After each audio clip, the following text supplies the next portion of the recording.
Hi friends, welcome back to channel. இன்றைக்கி டிஃப்ரெண்ட்டான சூப்பரான ஒரு ரெசிபி ட்ரை பண்ணேன். எப்படி செய்யுதுன்னு பார்க்கலாம். கண்டிப்பாக ட்ரை பண்ணி பாருங்கள்.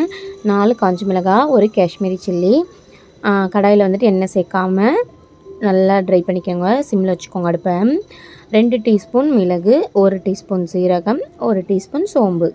லைட்டாக அப்படியே ட்ரையாக ரோஸ்ட் பண்ணிகிட்டே வரணும். லைட்டாக அந்த ஃப்ளேவர் சேஞ்ச் ஆகும். அடுப்பு வந்துட்டு சிம்மிலேயே வச்சு வறுத்து எடுத்துக்கோங்க. ஒரே ஒரு கொத்து கருவேப்பிலை ஃப்ளேவருக்காக சேர்த்துருக்கேன். அதையும் சேர்த்துட்டு ஒரு 10லேருந்து 15 பல் பூண்டு.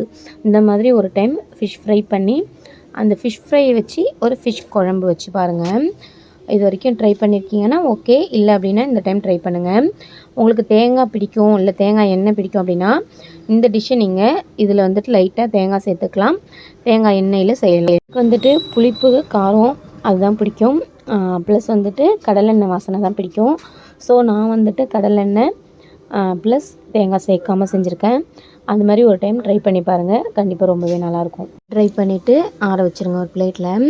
அப்புறமா ஒரு மிக்ஸி ஜாரில் அது சேர்த்து ஒரு ஓட்டு எடுத்துக்கலாம். ஃபஸ்ட்டு நம்ம வந்துட்டு இது கூடவே வெட்டி இன்க்ரீடியன்ட் சேர்த்தோம் அப்படின்னா அது வந்துட்டு நல்லா மையாது. இந்த மாதிரி ஆனதுக்கப்புறமா அதில் வந்துட்டு ஒரு 10 சின்ன வெங்காயம், 10-15 கூட எடுத்து வச்சுக்கோங்க. இப்போ வந்துட்டு நம்ம மீனுக்கு தேவையான உப்பு இதிலே சேர்க்க போகிறோம். மீனுக்கு காரம் போடும்போது உப்பு சேர்க்க மாட்டோம். ஸோ நீங்கள் உங்கள் காரத்துக்கு தகுந்த மாதிரி, நான் வந்துட்டு இன்றைக்கி ஓரா மீன் எடுத்திருக்கேன் இந்த டிஷ் செய்ய. நீங்கள் எந்த மீன் வேணும்னாலும் எடுத்துக்கலாம். உப்பு வந்துட்டு நான் இன்றைக்கி ஒரு 4லேருந்து 5 பீஸ்க்கு சேர்த்துருக்கேன். நீங்கள் அதுக்கு தகுந்த மாதிரி சேர்த்துக்கோங்க. 1லேருந்து 1.5 டீஸ்பூன் மல்லித்தூள், 1 டீஸ்பூன் அளவுக்கு காஷ்மீரி சில்லி, குழம்பு மிளகாத்தூள் மட்டும் கொஞ்சம் கூட சேர்த்துருக்கேன் நான். எங்கள் வீட்டில் அரைச்ச மிளகாத்தூள் அப்படின்றனால காரத்துக்கு தகுந்த மாதிரி 3 டேபிள் ஸ்பூன் அளவுக்கு இது வீட்டு மிளகாத்தூள் சேர்த்துக்கலாம். இப்போது நம்ம ஃபைன் பேஸ்ட்டாக அரைக்க போகிறோம். கலருக்கு எக்ஸ்ட்ராவாக எதுவும் சேர்க்க வேண்டாம். காஷ்மீரி சில்லியே போதும்.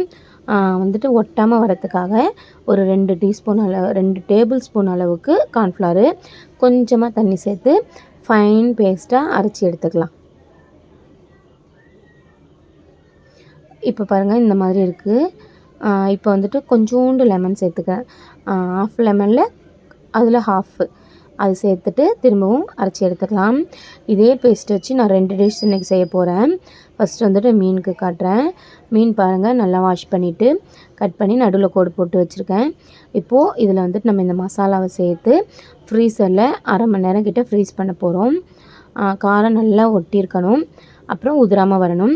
ஸோ வந்துட்டு மினிமம் 1/2 அன் ஹவர் ஊறணும் டேஸ்ட்டுக்கு. நீங்கள் அதுக்கு மேலே எவ்வளோ நேரம் வேணால் ஊற வச்சுக்கலாம்.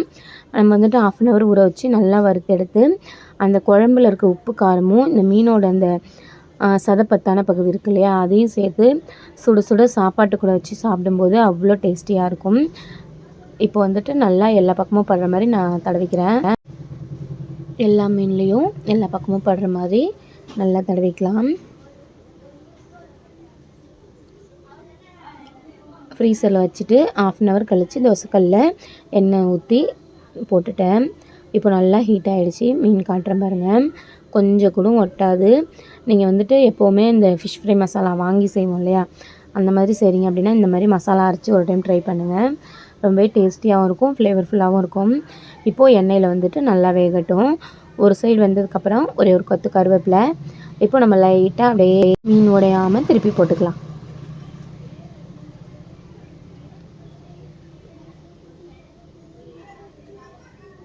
பார்க்கவே ரொம்ப டெம்டிங்காக இருந்துச்சு. செஞ்சதுக்கப்புறமும் ரொம்ப டேஸ்டியாக இருந்துச்சு.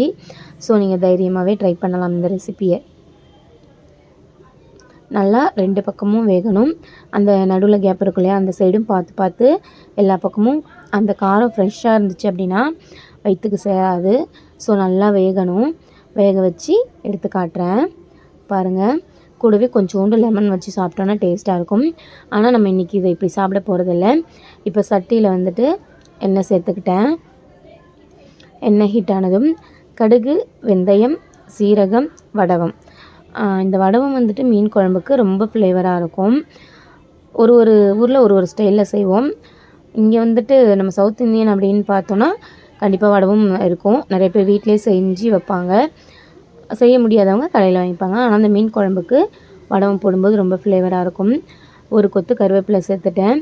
இப்போது எண்ணெயில் வந்துட்டு கடுகு நல்லா பொரிஞ்சு கருவேப்பிலையும் பொரிஞ்சு வரட்டும். இதுதான் வடவம்.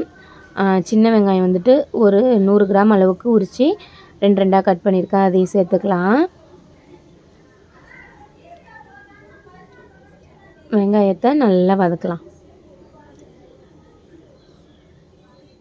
2 பச்சை மிளகாவும் ஒரு 20 பல் அளவுக்கு பூண்டு எடுத்து வச்சுருக்கேன். அதையும் சேர்த்துக்கலாம்.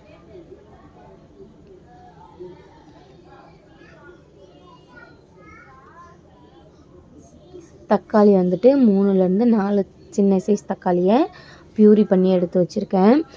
மீன் குழம்பு செய்யும்போது எப்போவுமே தக்காளி நம்ம அரைச்சி போட்டோம் அப்படின்னா அது வந்துட்டு நமக்கு ஹோட்டலில் கொடுப்பாங்க இல்லையா, கெட்டியாக அந்த மாதிரி இருக்கும். நம்ம வந்துட்டு வதக்கி போடலாம். அது அந்தளவுக்கு வதங்காமல் கொஞ்சம் தெரியும். இந்த மாதிரி செய்யும்போது சின்ன வெங்காயம் மட்டும் தெரியும். தக்காளி வந்து நமக்கு கிரேவியாக ஆகிடும். ரொம்பவே நல்லாயிருக்கும். இப்போது நான் வந்துட்டு குழம்புக்கு தேவையான அளவுக்கு உப்பு சேர்த்துருக்கேன். முன்னாடி ஃபிஷ் ஃப்ரைக்கு போட்டுட்டோம். ஸோ அதுக்கு தகுந்த மாதிரி அட்ஜஸ்ட்மெண்ட் பண்ணிக்கணும். ஒரு 1/2 டீஸ்பூன் அளவுக்கு மஞ்சள்தூள் சேர்த்துட்டு இப்போது எண்ணெய் பிரிஞ்சு வரட்டும். நம்ம வந்துட்டு மசாலா சேர்த்தலாம்.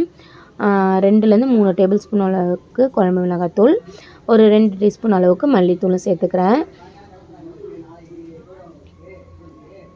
நம்ம வந்துட்டு மிளகாத்தூள் சேர்த்துட்டு உடனே புளி சேர்த்தோம் அப்படின்னா அந்த மிளகாத்தூள் வெடிப்புன்னு சொல்லுவோம், அந்த மாதிரி வந்துடும். ஸோ ஒரு 5லேருந்து 10 நிமிஷம் இந்த மாதிரி சிம்மில் வச்சு கொதிக்க விடுங்க. அதுக்கப்புறம் புளி கரைச்சல் சேர்த்துக்கலாம். நான் வந்துட்டு ஒரு 100 கிராம் அளவுக்கு புளி ஊற வச்சுருக்கேன். அந்த தண்ணியை கரைச்சி வடிகட்டி எடுத்துக்கிறேன். இப்போது நல்லா எல்லாமே மிக்ஸ் ஆகிற மாதிரி நம்ம இது பண்ணிக்கலாம். புளி கரைசல் இன்னும் கொஞ்சம் நல்லா கரைக்கலாம் போல் இருந்துச்சு. ஸோ எக்ஸ்ட்ராவாக கொஞ்சம் தண்ணி ஊற்றி கரைச்சி சேர்த்தாச்சு. இப்போ இந்த மாதிரி கிளறி விட்டுக்கலாம். மீன் குழம்பு வந்து ரொம்ப தண்ணியாக இருந்தால் நல்லா இருக்காது. சில பேருக்கு தண்ணியாக இருந்தால் பிடிக்கும். ஆனால் வந்துட்டு கொஞ்சம் கெட்டியாக அந்த ஃபிஷ் வந்துட்டு அதில் ஊறும்போது ரொம்பவே டேஸ்ட்டாக இருக்கும். ஸோ கொஞ்சம் கெட்டியாக வச்சுருக்கேன் நான், தக்காளி அரைச்சி போட்டதுனால. இப்போது குழம்பு வந்துட்டு நல்லா தலை கொதி வரணும். குழம்பு கொதி வந்ததும் நம்ம ஏற்கனவே வறுத்து வச்சுருக்க மீனை போட்டு அந்த மீனோட இந்த குழம்பு காரம்லாம் சேர்ந்து ரைஸ் கூட வச்சு சாப்பிடும்போது அப்படி இருந்துச்சு. கூடவே வந்துட்டு புத்தூர் ஜெயராம் ஹோட்டல் கேள்விப்பட்டிருப்பீங்க, இந்த மாதிரி ஒரு ப்ரான் ஃப்ரை, அதையும் இன்னொரு வீடியோவாக போடுறேன் பாருங்கள். இப்போ ஃபிஷ்ஷை சேர்த்தாச்சு, வறுத்து வச்சுருக்க மீனை. இது வந்துட்டு மீன் உடையக்கூடாது. ஸோ ரொம்ப நேரம் வேக வேண்டாம். கரெக்டாக குழம்பு பச்சை வாசனைலாம் போனதும் மீனை போடுங்க. 5 நிமிஷம் அடுப்பை சிம்மில் வைங்க. அந்த குழம்பு அந்த மீனில் லைட்டாக உள்ளே இழுத்து கொஞ்சமாக ஊறி வரும். அப்படியே அடுப்பை ஆஃப் பண்ணிவிட்டு சூடான சாதத்தில் போட்டு சாப்பிட வேண்டியதான். சூப்பரான வறுத்த மீன் குழம்பு. ட்ரை பண்ணி பார்த்துட்டு கமெண்ட் பண்ணுங்கள்.